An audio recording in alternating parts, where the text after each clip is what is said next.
అయ్యా నీ ఆజ్ఞలన్నీయు అనుసరించు ఆత్మను నాకిమ్మయ్యా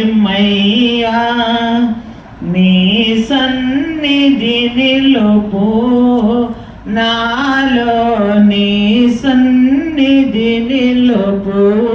బోలో యేసు మహారాజుకి దేవునికి మహిమ కలుగును గాక, దేవునికి స్తుతి కలుగును గాక. మనకు ఎప్పుడు దుఃఖం వస్తుంది, ఏదన్నా బాధ తగిలితేనో సమస్య వస్తేనో కదా మనకు దుఃఖం వచ్చేది. కుటుంబ సమస్య అయినా కావచ్చు, బంధువుల సమస్యలైనా కావచ్చు, కుమారుల సమస్యలైనా కావచ్చు, ఏదైనా కానీ సమస్య, అది కోర్టు సమస్య కావచ్చు, భూమి తగాదే కావచ్చు, ఏదైనా కానీ ఒక సమస్య వచ్చినప్పుడు మనకి బాధ వస్తుంది. ఆ బాధలో ఏమొస్తాయి? ఆ బాధలో కన్నీళ్ళు వస్తాయి. Very good.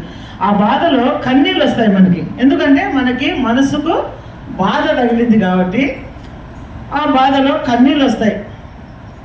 ఇందాక మనం చదువుకున్నాం, స్త్రీకి పెళ్ళి అయితేనే, పెళ్ళి కాకముందైతే కుమార్తెను చదివియాలి, బాగా చదివియాలి, ఒక జాబ్ రావాలి. లేకపోతే ఆ కుమార్తె చదివిన తర్వాత ఇక చదువు అయిపోయింది అనుకో, మంచి సంబంధం వస్తే సంబంధమును చేయాలని తల్లిదండ్రులైనటువంటి వారు, పెద్దలైనటువంటి వారు కూడా ఆలోచన చేస్తారు. ఒక పెళ్ళి అయిన తర్వాత అయితే ఇంకా ఏమంటారు అత్తింటి వారు, ఒక 5 సంవత్సరంలో అయిందనుకో పెళ్ళి, సంవత్సరంలో గడిచినప్పుడు ఏమంటారంటే ఇంకా మా పాపకి సంతానము కలగలేదు, ఎక్కడైనా హాస్పిటల్కి చూపించాలి, ఎక్కడైనా కానీ ఏదైనా కానీ పరిష్కారము చూపించాలి, లేదంటే ప్రార్థన చేసుకోవాలి, దేవుని సన్నిధికి మనం ప్రార్థనలో ఉండాలి, సంతానం కలగాలి అని ఆశపడతారు. అలా జరగలేదనుకో, కొంత లేట్ అయిందనుకో, ఇప్పుడు మనము ఎక్కడికైనా ప్రయాణమే వెళుతున్నాం అనుకో, అక్కడికి ఒక ట్రైనే కావచ్చు, ఒక బస్సే కావచ్చు, ఒక ఏదైనా కానీ విమానమే కావచ్చు, ఓడే కావచ్చు, పడవే కావచ్చు, ఏదైనా వాహనం లేట్ అయిందనుకో మనం ఏం చేస్తాం? ఎదురు చూస్తాం. ఎదురు చూస్తామా లేదా? ఖచ్చితంగా ఎదురు చూస్తాం. అది వచ్చేంత వరకు, ఒకవేళ ఆకలి అయితేనే అది పక్కన పెట్టేస్తాం, నిల్చొని కాళ్ళు నొప్పులు వచ్చినా అది పక్కన పెట్టేస్తాం. ఎందుకంటే మన ధ్యాస అంతా అక్కడే, వస్తే ఎక్కుదాం, వెళ్ళిపోవాలి అనేదే ఉంటుంది. అలానే ఇప్పుడు మనం ఒక వచనం చదువుకున్నాం అన్న గురించి. ఆమె పేరు అన్న. నీ పేరైతే అట్లా వరలక్ష్మో, నీ పేరైతే ఎస్తేరానో, నీ పేరైతే ఎప్సివానో, ఇంకొక పేరైతే జాన్సీనో, ఇంకో పేరైతే మరియమ్మనో, రూతమ్మనో, ఎలకమ్మనో, పలకమ్మనో, ఏదో ఒక అమ్మ పేరైతే పెట్టింటారు తల్లిదండ్రులు. అలాగా అన్న అనే కుమార్తె ఉంది. ఆమెకి ఏం లేదు? సంతానం లేదు. అన్నకి సంతానం లేదు, పెళ్ళయింది. కానీ ఆమె దేవుని సన్నిధిలో ఎలా ప్రార్థన చేస్తుందో చూడండి. ఇందాక చదువుకున్నాం కదా మనము, ఆమె దేవుని సన్నిధిలో ఒకసారి చదువుకుందాం ఆ వచనము. ఎలా ప్రార్థన చేస్తుంది ఆమె, ఎలా బాధపడుతుంది ఆమె, ఎంత బాధపడుతుంది చూడండి. సమూయేలు గ్రంథము, మొదటి సమూయేలు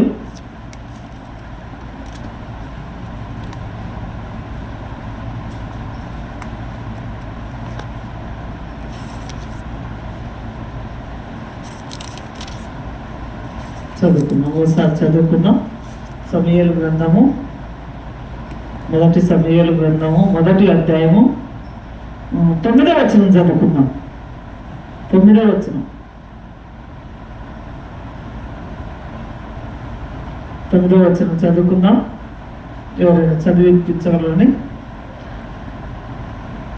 వారు షిలోహులో అన్నపానములు పుట్టుకొనిన తరువాత హన్నా లేచి యాజకుడైన ఏలీ మందిర స్తంభము దగ్గర తన అన్నపానముల మీద కూర్చుని ఉండగా, ఆమె అన్నపానములు అంటే ఆహారము, నీళ్లు, అందరూ అక్కడ భోజనానికి సిద్ధపడుతున్నారంట. అందరూ సిద్ధపడుతుంటే ఆ పిల్లలు వదిలిపెట్టిన రామ్మ ఈ పాప ఉపుతాదిరా నువ్వు వదిలిపెట్టేసిన, నువ్వు బైబిల్ చదువుతురా. అన్నపానములు వదిలిపెట్టేసి ఆమె ప్రార్థన చేస్తుందంట. మనమైతే ఏమనుకుంటా, కొంతమంది ఆకలి అయితే ఆహారానికి వెళ్ళిపోతారు, భోజనం చేసుకొని వస్తామని చెప్పి. ఈమె ఏం చేస్తుంది? అన్నపానములు వదిలిపెట్టేసి ఆమె ప్రార్థన చేస్తుంది. ఆమె బాధ ఏముంది? సంతానము లేదు. సంతానం లేదు కనుక ఆమెకు బాధ అనిపించింది. ఆ బాధ ఉన్నందువలన ఆమె ఆహారాన్ని కూడా ఆశించడం లేదు, ఆహారం కూడా భుజించాలనే ఆలోచన కూడా లేదు ఆమెకి. తన అన్నపానములను అంటే నీటిని ఆహారంను వదిలిపెట్టి పక్కన పెట్టేసిందంట. ఏలేని ప్రవక్త దగ్గర ఆ మందిరంలోకి వెళ్ళి ఆమె అదేం చేస్తుందంటే ప్రార్థన చేస్తుంది. అవన్నీ వదిలిపెట్టి ప్రార్థన. 10వ వచనం చదువుకుందాం. 10వ వచనం చదువుకుందాం. బహు దుఃఖాకాంతురాలై వచ్చి యెహోవా సన్నిధిని ప్రార్థన చేయుచు బహుగా ఏడ్చుచు సైన్యములకు అధిపతి వగు యెహోవా, నీ సేవకురాలైన నాకు కలిగి ఉన్న శ్రమను చూచి నీ సేవకురాలైన నన్ను మరువక జ్ఞాపకము చేసుకొని నీ సేవకురాలైన నాకు మగపిల్లను దయచేసిన ఎడల వాని తల మీదికి క్షౌరపు కత్తి ఎన్నటికి రానియక వాడు బ్రతుకు దినములన్నీ నేను వానిని యెహోవా వగు నీకు అప్పగించునని మొక్కుబడి చేసుకొనెను. చాలు. మనం ఏదైనా కోరికలు కావాలంటే ఒక టెంకాయ కొడతాము, లేకుంటే ఒక మొక్కుబడి చేస్తాము, ఒక పొట్టేళ్ళు ఇస్తాము, చేస్తామా లేదా? అలాగే ఈమె ఏం చేస్తుంది? నాకు మళ్ళీ ఇప్పుడు మనం కోరుకుంటాం, ఒకవేళ ప్రెగ్నెంట్ అయినారనుకో, గర్భవతి అయినప్పుడు కడుపులో ఏ బిడ్డ ఉండేది మనకు తెలుస్తుందా? తెలీదు. పోనీ మనం ఏదన్నా మాకు ఖచ్చితంగా ఆడపిల్లే కావాలా మగపిల్లడే కావాలని మనకు అడుగుతామా? అడగలేము. అది ఎవరి చిత్తము? దేవుని చిత్తం. ఆమె ఏమడుగుతుంది చూడు, ఎంత ధైర్యంగా అడుగుతుందో. మగపిల్లనే దయచేయమని అడుగుతుంది అమ్మ. అన్న మగపిల్లనే దయచేయమని అడుగుతుంది. ఎందుకంత గట్టి నమ్మకం? ఇప్పుడు నీ ఇంట్లో ఉన్నారు పెద్దలు, అత్తమామలాంటి వారు అయితేనేమి, అన్నదమ్ములు అయితేనేమి, అక్క చెల్లెలు అయితేనేమి, వాళ్ళ పైన మీకు అధికారం ఉంటుంది, మీ పైన వాళ్ళకు కూడా అధికారం ఉంటుంది.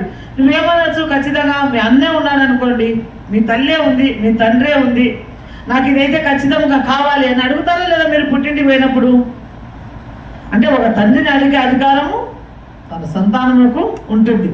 అలాగనే అన్న ఏం చేస్తుంది? దేవుడి సన్నిధిలో బహు దుఃఖాకాంతురాయి, దుఃఖము వేరు, బహు దుఃఖము వేరు. దుఃఖం అంటే మామూలుగా మీద బాధపడుతుందమ్మా అంటారు, కానీ ఇక్కడ ఏమంటుంది? బహు దుఃఖాకాంతురాలై ఆయన సన్నిధిలో మోకరించిందంట. గోడ తట్టు తన ముఖము తిప్పుకొని, ఆయన ఎదురుగా కాదు, నీ ఎదురుగా కాదు, నా ఎదురుగా కాదు, మనోవేదనతో.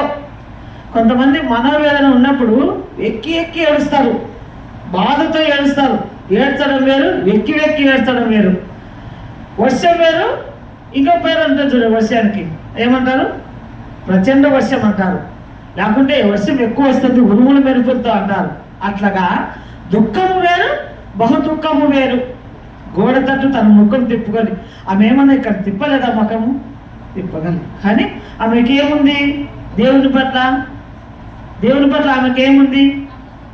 నమ్మకం ఉంది, ఇంకో మాట విశ్వాసం ఉంది, ఇంకో మాట నమ్మకం ఉంది, విశ్వాసం ఉంది. విశ్వాసం ఉండే మందిరంలోకి వచ్చి ప్రార్థన చేస్తుంది, నమ్మకం ఉందే ప్రార్థనకు అన్నిటి ప్రార్థన చేస్తుంది. దేవుని పట్ల ఇంకోటి కూడా ఉంది చూడండి, నీకు నాకు కూడా ఉండదు. ఆమెకే కాదు, ప్రపంచంలో యేసుక్రీస్తు వారిని నమ్ముకున్న వారు, యేసుక్రీస్తు వారి ప్రేమ రుచి చూసిన వారు ఎవరికైనా ఉంటుంది. అది చిన్నపిల్లలే కావచ్చు, ముసలి వాళ్ళే కావచ్చు, ఎవరైనా కావచ్చు, నీకు నాకు కూడా ఉంటుంది. అది నీకు నాకు ఉండబట్టే ప్రతి ఆదివారం మనము వస్తున్నాం. చెప్పు గట్టిగా, భయభక్తులు కలిగి. మనకి భయము భక్తి ఎప్పుడు ఉంటుందో, భయము వెంటనే భక్తి వస్తుంది. భయము భక్తి ఎప్పుడు ఉంటుందో ఆమె దగ్గర నాకు ఈ నమ్మకం ఉంది అని అంటే అది ఖచ్చితంగా నువ్వు ధైర్యంగా అడగగలుగుతావు.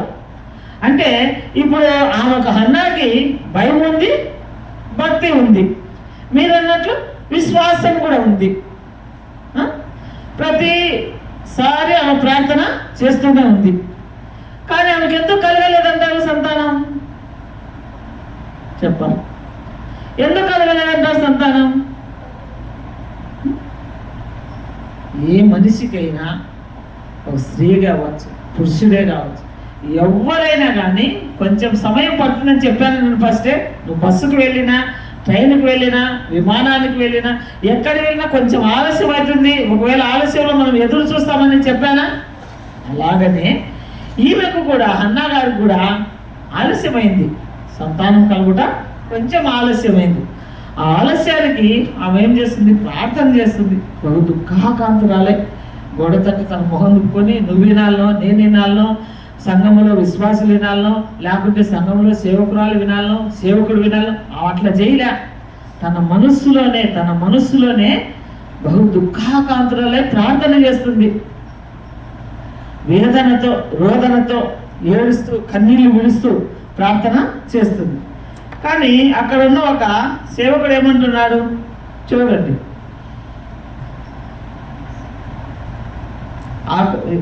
4వ లైన్ చదువుదామమ్మా. శ్రమను చూచి, అక్కడ నుంచి చదువు.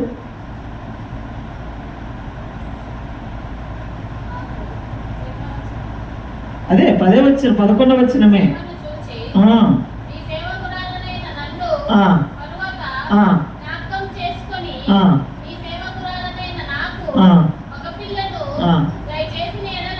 దయచేసిన ఎడల వాని తల మీదకి క్షౌరపు కత్తి ఎన్నటికి రానియక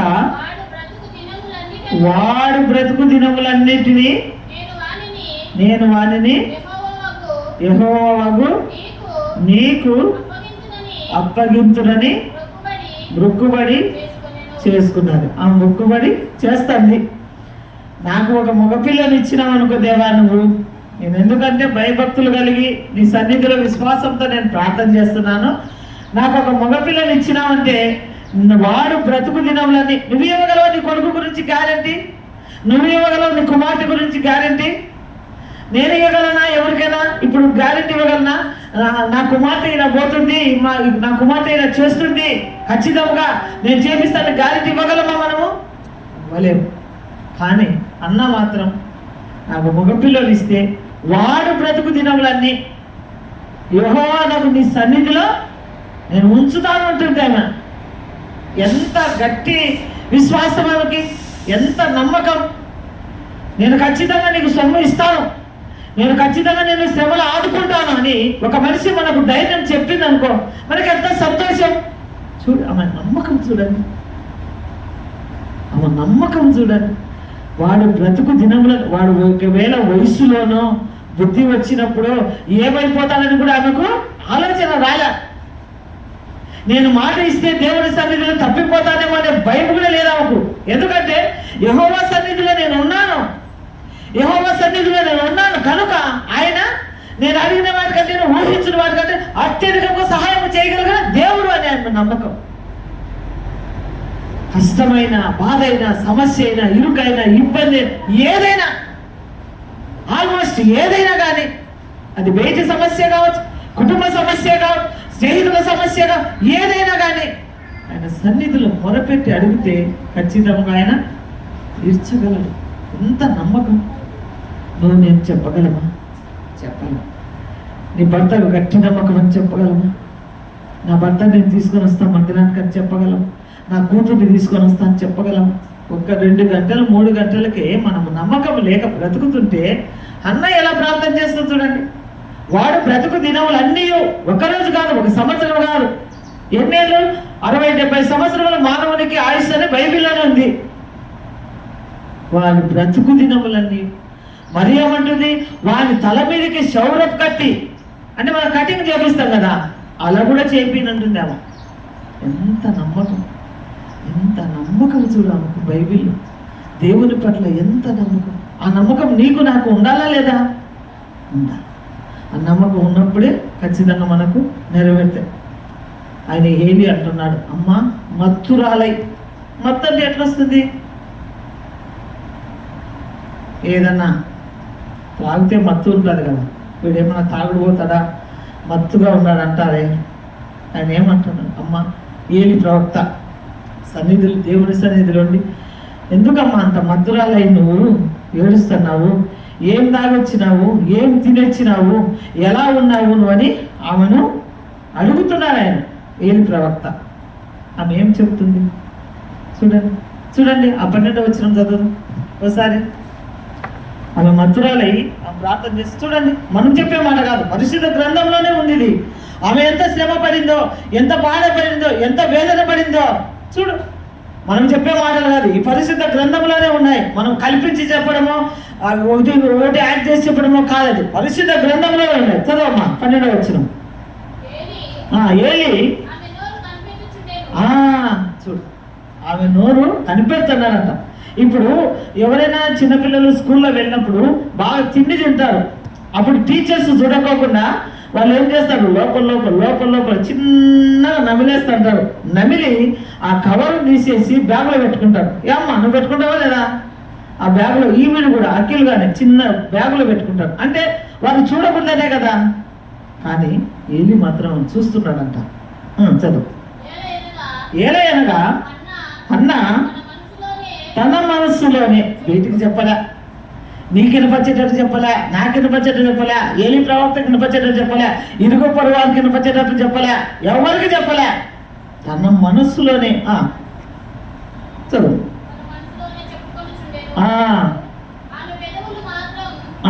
ఆమె పెదవులు మాత్రము కదులుచుండి ఆమె స్వరము వినబడక ఉండెను గనుక ఏలి ఆమె మత్తురాలై ఉన్నదనుకొని, ఎంతవరకు నీవు మత్తురాలవై ఎందువని నీవు ద్రాక్షారసమును నీ యొద్ద నుండి తీసివేయమని చెప్పగా, అన్న అది కాదు నా ఏలినవాడ. ఇప్పుడు మనం ఏమంటాము, ఒక మనిషి ఏదైనా మనల్ని దూషిస్తే మనం ఏమంటాం, నువ్వు విన్నావా, నువ్వు చూసినావా, నువ్వు చేసినా. ఆ పిల్ల పడదు, నువ్వు చూసినావా, నేను అంటున్నానని, నేను చేస్తాంటే నువ్వు చూసినావా అంటారా? ఆమె ఎంత గౌరవిస్తుంది, నా ఏలినవాడ. ఎంత దీనత్వం, ఎంత తగ్గింపు. మరి తన బాధలో ఉంది. ఆమెను అంటున్నారు, నువ్వు మత్తురాలే ఎంతవరకు ఉంటావు అని అంటున్నాడు ఆమెని ఏలి ప్రవక్త. కానీ ఆమె ఏమంటు, నా ఏలిన వాడ. చదువు. చూడు ఎంత ఎంత దీన మనసుతో, ఎంత తగ్గింపుతో చెప్తున్నా. మనోదుఖం అంటే మనస్సులో దుఃఖం, అది ఎవరికి కనపడదు, అది వారికి మాత్రమే కనిపిస్తుంది. ఆ దుఃఖమా, మనోదుఖము గలదాన్నై ఉన్నాను నేను, ద్రాక్షారసమునైనను మద్యమునైనను పానము చేయలేదు, కానీ నా ఆత్మను యెహోవా సన్నిధిని కుమ్మరించుకొనుచున్నాను. చాలా మాకు కొంచెం మళ్ళీ చదువుతాను. కుమ్మరించుకొనుచున్నాను. నేను ద్రాక్ష రసం తాగలేదు, మద్యపానము తాగలేదు. నేనేం చేస్తున్నా, నా ఆత్మను యెహోవా సన్నిధిలో నా బాధనంతా, నా మనోవేదన, నా దుఃఖము, నా సమస్య, నాకేదో ఉందో నా బాధ అంతా దేవుని సన్నిధిలో కుమ్మరిస్తున్నాను తండ్రి. నువ్వు నేను చెప్పగలమా?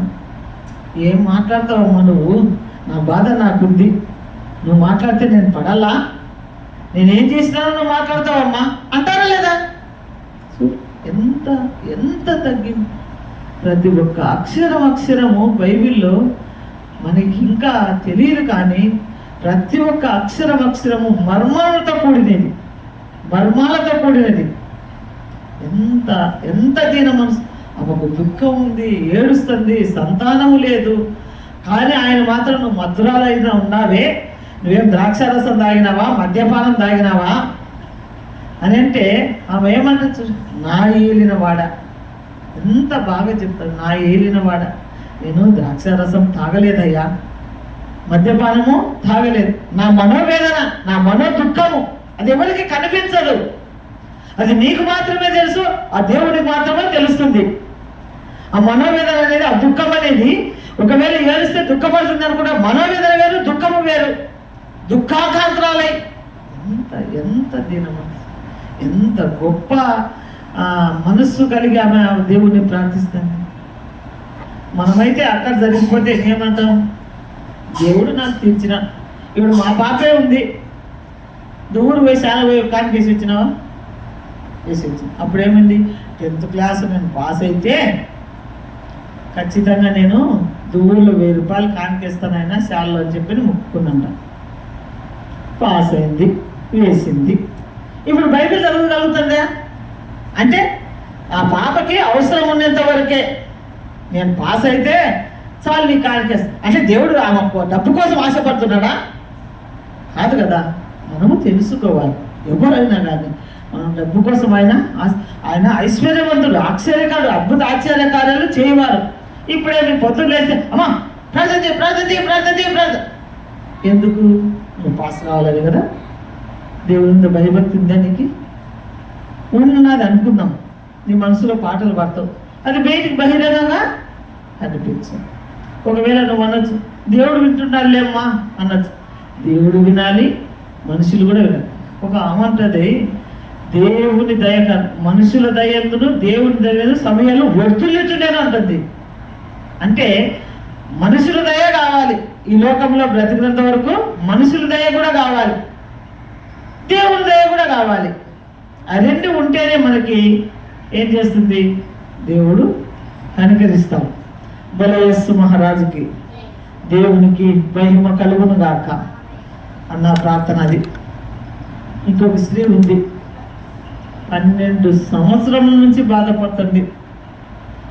1 సంవత్సరం కాదు, 2 ఏళ్ళు కాదు, 1 నెల కాదు, 12 సంవత్సరములు. చెప్పేది గట్టి చెప్పు. 12 సంవత్సరం నుంచి బాధపడుతుంది. చెప్పండి ఎవరు? రక్తస్రావం గల స్త్రీకి ఒక వేదన ఏముంటుందంటే, నెల వెళ్ళిపోతుంటే ఏమి కాదు, అది మంచిదే. ఆమెకు ఒక రేయి కాదు, పగలు కాదు, ఒక రోజు కాదు, 1 గంట కాదు, 12 సంవత్సరముల రక్తస్రావం అవుతుందంట. 12 సంవత్సరాలు. ఎంతమంది వైద్యులు వచ్చేది ఆమె చూపించుకొని ఉంటుంది, ఎంత సొమ్ము పోగొట్టుకుంటుంది, ఎంత బాధపడి ఉంటుంది. ఆలోచన చేయండి ఒకసారి, ఎంత వేదన పడి ఉంటుంది. అన్నిటికంటే వేదన 12 సంవత్సరాలమ్మా, 1 సంవత్సరం కాదు, 2 సంవత్సరం, 12 సంవత్సరాలు వేదన పడుతుంది. ఎవరు కూడా బాగా చేయలేదు, ఎవ్వరు కూడా బాగా చేయలేదు. ఎంత సొమ్ము అయిపోతుంది, ఆమె ఆరోగ్యం అంతా క్షీణించిపోతుంది, ఆమె ఒంట్లో ఉన్న రక్తం అంతా అయిపోతుంది, లేచి కూర్చోవాలన్నా కూడా ఆమెకు శక్తి లేదు. 12 సంవత్సరాలు ఉండే తక్కువ, 1 వారమో నెల అయితేనే స్త్రీ పడిపోతుంది. 12 సంవత్సరాలు అలా బాధపడుతూ ఏసయ్య దాట వెళుతూ ఉన్నాడంట. ఏసై వెళుతుంటే అంత అయిపోయింది, అన్ని దిక్కులు తిరిగేసింది, అన్ని హాస్పిటళ్లకు, అన్ని మంత్రాలు, అన్ని తంత్రాలు అన్నీ అన్నీ మొత్తం అయిపోయినాయి. ఏమేమి కావాలో అన్నీ అయిపోయినాయి. ఒకసారి మనకి ఎప్పుడైనా కానీ సొమ్ము ఉన్నప్పుడు ఎవరు గుర్తురాలంటారు. మా దగ్గర డబ్బు ఉంది, హాస్పిటల్కి వెళ్తాం, చూపించుకుంటాం, ఇంకోసారికి వెళ్తాం, ఇంకో ఊరిలో వేరే వాళ్ళు చేస్తాం. మేమే ఉన్నాం. అఖిల్కు కిడ్నీ ప్రాబ్లం వచ్చినప్పుడు ఫస్ట్ ఫీవర్ వస్తుందని ఈడ చూపించినాం, 3 రోజులు తగ్గలే. తాడిపత్రికి వెళ్ళాం, తగ్గలే. అనంతపురం వెళ్ళాం, తగ్గలే. వీళ్ళు తిరుపతికి పోయినారు, అక్కడ లేదు. చెన్నైకి వెళ్ళినారు, అక్కడ లేదు. మళ్ళీ ఆఖరి కర్నూలుకి వచ్చినాం. కర్నూలుకి వస్తాం అంటే సొమ్ము ఉంది, ఎక్కడికైనా వెళ్తే బాగవుతుందని ఆశ. సొమ్ము ఉండవచ్చు, మాట ఉండవచ్చు, ఏమైనా ఉండవచ్చు. దేవుని కృప లేకపోతే ఏది జరగదమ్మా, ఏది కూడా జరగదు. ఆయన కృప ఉండే తీరాలి. ఆయన కృప ఉంటేనే మనకి అన్నీ జరుగుతాయి. అలాగా ఆమె ఏం చేస్తుంది? అన్న ప్రార్థన చేస్తుంది. అయిపోయింది. అన్న ప్రార్థనకు మగపిల్లడు పుట్టినాడు, ఆయన సన్నిధిలో పెట్టింది, అన్నీ చేసేసింది. తర్వాత ఈమె 12వ సంవత్సరం రక్తస్రావం గల స్త్రీ కదా, ఆమె ఏం చేసింది?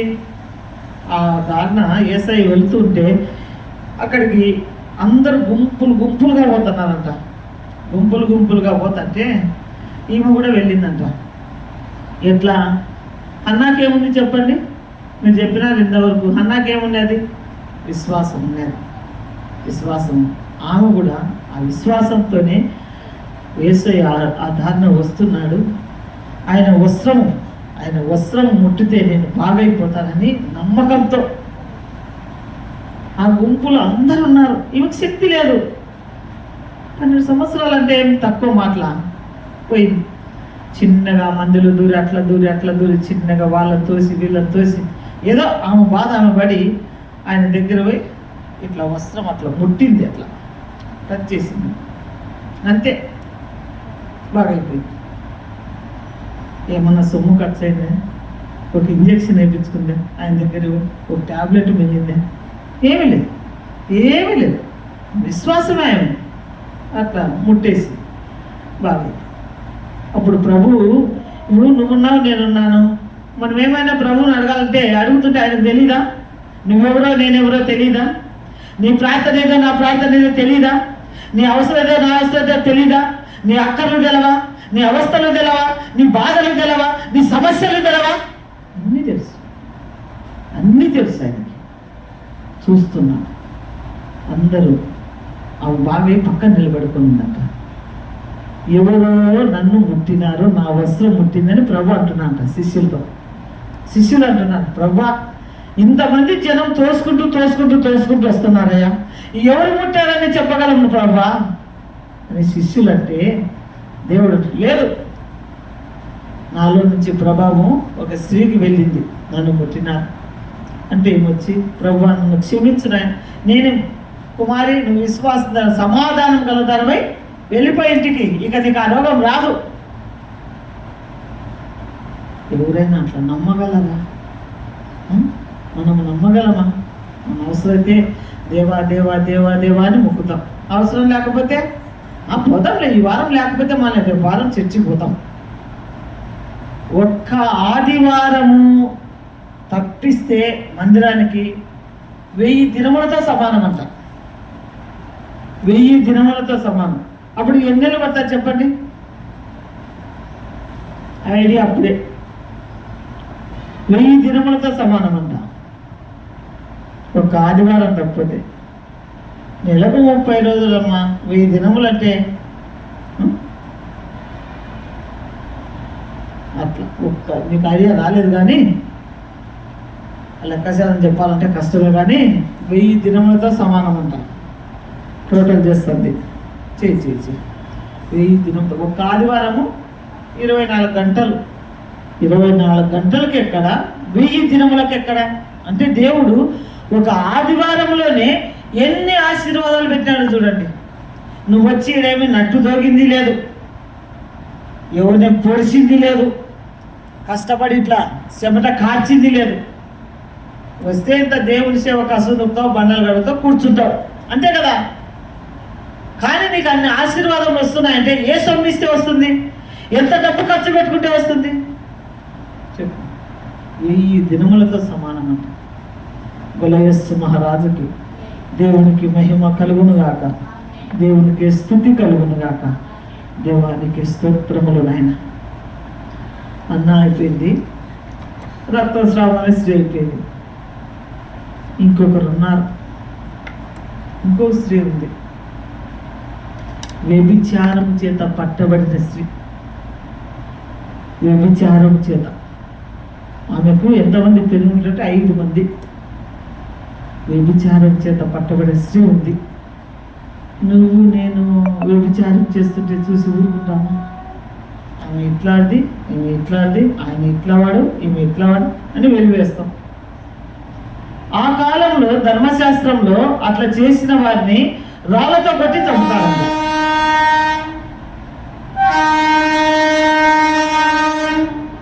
రాళ్లతో కొట్టి చంపుతారు. ఎవరైనా, నీవైనా నేనైనా ఎవరైనా, అంటే నీవు నేను పాపం చేయకుండా ఉండాలా, రాళ్లతో కొట్టి చంపేస్తారంట. అప్పుడు ఈ స్త్రీ దొరికింది అందరికీ. ప్రభు ఒక చోట కూర్చొని ఇసుకలో తల వంచుకుంటూ రాస్తున్నాడంట. ప్రభు ఇసుకలో వేలితో రాస్తున్నాడంట. వీళ్ళందరూ ఆమెను తరుముకుంటూ ఆ ప్రభు కూర్చున్న చోటుకి తీసుకెళ్ళారు. ఆ ప్రభు కూర్చున్న చోటుకి తీసుకెళ్తే అక్కడ ప్రభువుకి చెప్పేసినారు, ఈమె ఈ తప్పు చేస్తుంటే దొరికింది, ఈమెను ధర్మశాస్త్ర ప్రకారము రాళ్లతో కొట్టి చంపాలి కదా, మరి చంపేస్తామా అని అడిగినారంట. ఆయన పలకలే. ఎందుకంటే నీ చరిత్ర, నా చరిత్ర, మన తల్లిదండ్రుల చరిత్ర, మన అన్నదమ్ముల చరిత్ర, అక్క చెల్లెల చరిత్ర అందరికీ తెలుసు. ఆయనకి ఏం మాట్లాడలే, గమ్మున కూర్చున్నాడు. కూర్చోనంటే మరలా ఆయన అడుగుతున్నారంట. ఆయనను తప్పు చిక్కియాలని మరలా పదే అడుగుతుంటే ఆయన పైకి తల ఎత్తి చూసి, సరే ధర్మశాస్త్ర ప్రకారము చంపాల్సిందే, మీలో ఎవడైనను తప్పు చేయని వాడు ఆమె పైన ముందు రాయి వేయమన్నాడు. మీలో, మనలో ఎవరైనా తప్పు చేయని వాళ్ళు ఉంటే ఆమె పైన ముందు రాయి వేయండి. ప్రభు చెప్పి మళ్ళా తల వంచి రాసుకుంటున్నాడు ప్రభు. ఒక కొంతసేపు అయిన తర్వాత తల పైకెత్తే ప్రభు ఎవరు లేరండి అక్కడ. అంటే అప్పటికి అర్థమేమని, అందరూ తప్పు చేసిన వారు, నువ్వైనా నేనైనా ఇంకోరైనా దేశమైనా ప్రపంచమైనా అంతా తప్పే. అప్పుడు ప్రభు ఇట్లా తల ఎత్తి చూసి అమ్మని, అమ్మ నిన్నెవరు శిక్షించలేదా అని అడిగినాడు.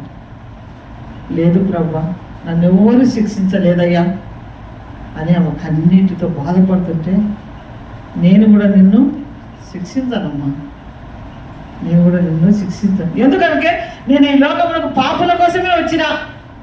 మీరు బాధపడితేనో, శ్రమపడి చనిపోతుంటే, కష్టాల్లో ఉంటే, సమస్యల్లో ఉంటే, ఇరుకుల్లో ఉంటే, ఇబ్బందులలో ఉంటే నేను తీర్చడానికి వచ్చిన వాడిని. నేను ఈ లోకంలో నా ఐశ్వర్యం చొప్పున నేను ప్రేమిస్తానంటున్నాడు. నీ హృదయమైన తలుపులు తెరువు, నీలోనికి నేను వస్తానంటున్నాడు దేవుడు. నేను నీకోసం వచ్చిన నేను కూడా నిన్ను శిక్షించానమ్మా. ఇక మీదట ఈ తప్పు జరిగిపోయింది. ఇప్పుడు పోలీస్ స్టేషన్ ఒకటి ఏమంటారు, తప్పు చేసినాక, దొంగతనం చేసినా శిక్షిస్తారు, కోర్టులో జరిమానా కట్టిస్తారు, శిక్ష వేస్తారు, వాళ్ళందరూ నింపి నీ మీదట తప్పు చేయొద్దు అని చెప్తారు పోలీసులు. అలా దేవుడు కూడా ఇక మీదట నువ్వు సమాధానం కలదానవే వెళ్ళు, ఇక తప్పు చేయొద్దమ్మా అంటున్నాడు. అదే దేవుడు కినక ఒక్క మాట జారీ చేసింటే ఆమె ఉండేది అక్కడ, ఆమె బ్రతుకుండేదే, ఆమె జీవితం ఉండేదే, ఆమె బ్రతికేదే. అపోస్తుల కార్యములు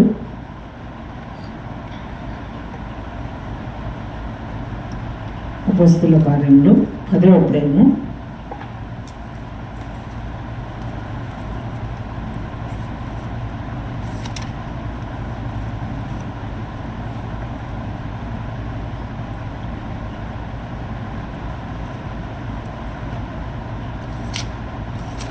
10వ అధ్యాయం 10వ వచనం చదువుకుందాం.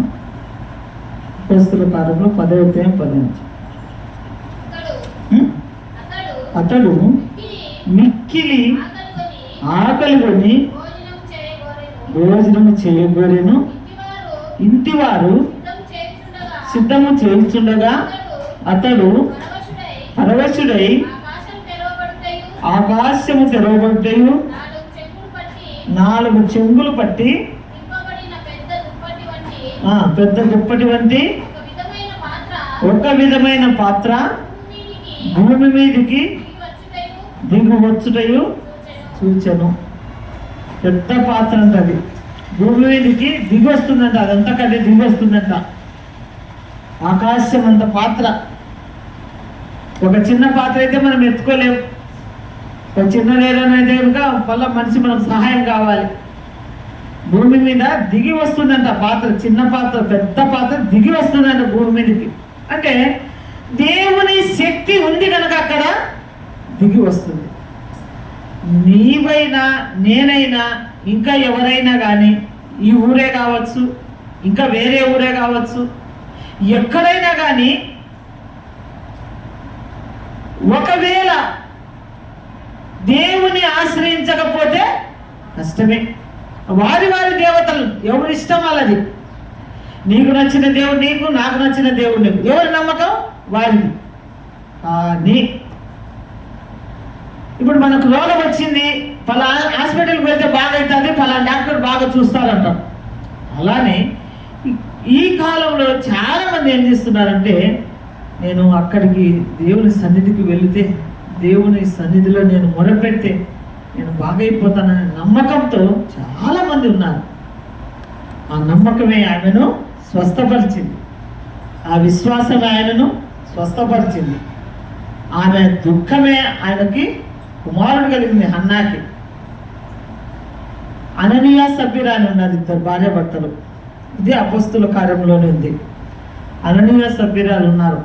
వాళ్ళు కొంత వారికి సొమ్ము అవసరం వచ్చింది, అప్పు చేసుకోవాలా. అప్పు చేసుకునే బదులు ఏదో మా పొలం 1 ఎకరా అమ్ముకొని అప్పులన్నీ తీర్చుకొని ఉండొచ్చని వాళ్ళిద్దరు అనుకున్నారు. అనుకున్న వాళ్ళు ఏం చేసినారంటే, ఇంత సొమ్ము పోతే దశంభాగం అని తీస్తారు మందిరం సమస్యలలో అయితే కనుక. ఇంత సొమ్ము మేము వేస్తాము నీకు, అప్పు మా పొలం కొంచెం రేటుకు పోతే అని చెప్పి ఇద్దరు భార్య భర్తలు దేవుని సన్నిధిలో ప్రార్థన చేసుకున్నారు. అననీయ సభ్యురాలు వాళ్ళు అనుకునే దానికంటే ఇంకా ఎక్కువనే పోయింది. ఆ పొలం అమ్మడపోయింది. అప్పుడు వాళ్ళు ఏం చేయాలా? నువ్వు ఎంతైతే అనుకున్నావో, నువ్వు 10 రూపాయలు అనుకున్నావో, 100 రూపాయలు అనుకున్నావో, 1000 రూపాయలు అనుకున్నావో, రూపాయి అనుకున్నావో, ₹10 అనుకున్నావో, పావలా అనుకున్నావో, ఎంత అనుకున్నావో అంత తెచ్చి అక్కడగా దేవుని సన్నిధిలో వెయ్యాలి. కానీ వారికి సొమ్ము చేతికి వచ్చేసరికి వారికి ఇష్టం పుట్టలే. అంత సొమ్ము నేను వెయ్యాలా దేవుడికని.